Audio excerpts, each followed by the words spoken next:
ایک سوال آیا ہے کہ سوشل میڈیا پر دیکھا جاتا ہے کہ بعض لوگ کہتے ہیں کہ ہم تو ڈائریکٹ اللہ سے مانگتے ہیں، تم مزاروں پر جا کر مانگتے ہو. یہ کہہ رہے ہیں کہ ایسا جملہ کہنا کیسا ہے؟ حاکم حکیم داد و دباد دیں یہ کچھ نہ دیں. اعلیٰ حضرت فرماتے ہیں حاکم حکیم داد و دوا دیں یہ کچھ نہ دیں.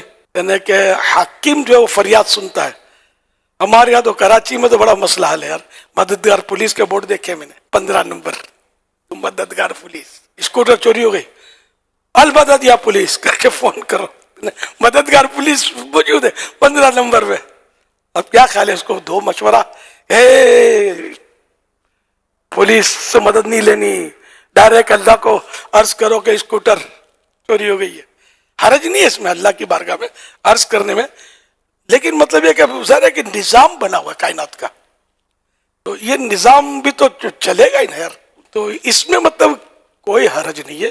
قرآن کریم میں ہے کہ جب سکندر ذوالقرنین نے وہ دیوار بنائی نا، سد سکندری مشہور ہے، لوگوں سے آپ نے فرمایا اعینونی بقوہ، میری طاقت کے ساتھ مدد کرو. اب انہیں سمجھاؤ جا کے کہ یہ کیا کر دیا آپ نے. یا اللہ سے عرض کرتے یا اللہ تو ہی دیوار بنا دے، ان کو کیوں کہتے ہو. تو یہ مطلب دنیا کے نظام ہے، عالم اسباب، ایک دوسرے سے مدد کے بغیر تو کچھ بھی نہیں ہوتا. اگر ماں دودھ نہ پلائے تو یوں ڈال دے، کیا خیال ہے بچے کا ہوگا کیا؟ جو ہوگا آپ سمجھتے ہیں. تو ماں اس کی مدد کرتی ہے، دودھ پلاتی ہے، پھر تھوڑا سنبھلتا ہے، باپ مدد کرتا ہے، انگلی پکڑ کے چلا کر لے جاتا ہے، پھر اس کی تربیت، تعلیم، غذا، یہ وہ ساری مدد مدد مدد، یہاں تک کہ جب بچہ بڑا ہو کر فوت ہوتا ہے خود ہی قبر میں گڑ نہیں جاتا، کندھوں پہ سوار ہو کر تدفین کے مراحل سے گزرتا ہے. چاروں طرف امداد امداد امداد امداد کا نظام موجود ہے. اور یہ سب اللہ پاک کی عطا سے اور اس کی مرضی سے ظاہر ہے کہ نظام بنے ہوئے. تو یہ غلط فہمی ہے کہ ڈائریکٹ اللہ سے، اور اس کے علاوہ اگر انڈائریکٹ کسی اور سے کہا میری مدد کرو تو کچھ کا کچھ ہو گیا. یعنی ویسے ہی کوئی بھی نہیں ہے پولیس کا. اور میں نے بولا نا یہ تو عقلی دلیل ہے، یہ بھی شیطان وسوسہ ڈالتا ہے.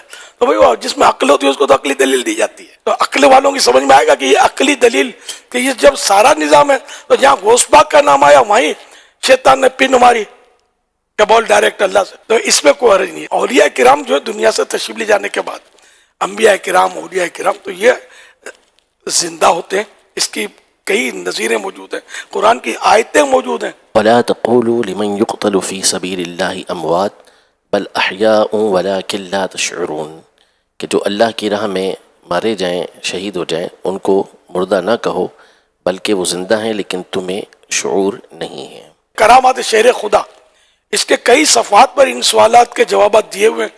آپ پڑھیں انشاءاللہ آپ کے وسوسے ختم ہو جائیں گے کہ ظاہری زندہ سے بھی مانگی جا سکتی ہے، دنیا سے جو رخصت ہو چکے اولیاء کرام، انبیاء کرام، ان سے بھی مانگی جا سکتی مدد. اس کی بالکل روایتیں موجود ہیں اور حدیثیں موجود ہیں. تو کوئی ایسا کنفیوژن جیسا مسئلہ نہیں ہے. امام بخاری، امام مسلم کے استاذ امام ابو بکر ابن ابی شیبہ رحمۃ اللہ تعالی علیہ، انہوں نے اپنی تصنیف المصنف کے اندر یہ روایت نقل کی ہے کہ حضرت سیدنا عمر رضی اللہ تعالیٰ عنہ کے دور خلافت میں قحط پڑا تو حضرت سیدنا بلال بن حارث المزنی رضی اللہ تعالیٰ عنہ یہ بارگاہ رسالت میں، یعنی آپ علیہ الصلوۃ والسلام کی قبر انور کے پاس حاضر ہوئے اور آ کے عرض کی کہ اللہ سے ہمارے لیے بارش طلب کیجیے. تو نبی پاک صلی اللہ علیہ وسلم کے خواب میں آئے اور پھر ان کو بشارت دی کہ عمر سے جا کے کہو کہ تمہیں بارش دی جائے گی. اور پھر یہی ہوا کہ اللہ پاک کی طرف سے بارش برسائی گئی. یہ سب کیا ہے؟ یہ مددیں تو ہیں، مددیں بھی ہیں، غیب کی خبریں بھی ہیں. تو مطلب یہ سب طاقتیں اللہ نے دی ہیں، اللہ کی عطا سے سب کچھ ہے. اپنے آپ تو ظاہر ہے کچھ بھی کوئی نہ دے سکتا ہے، نہ مطلب ہے کچھ بتا سکتا ہے. سب کو اللہ نے جو بھی دیا، جتنا دیا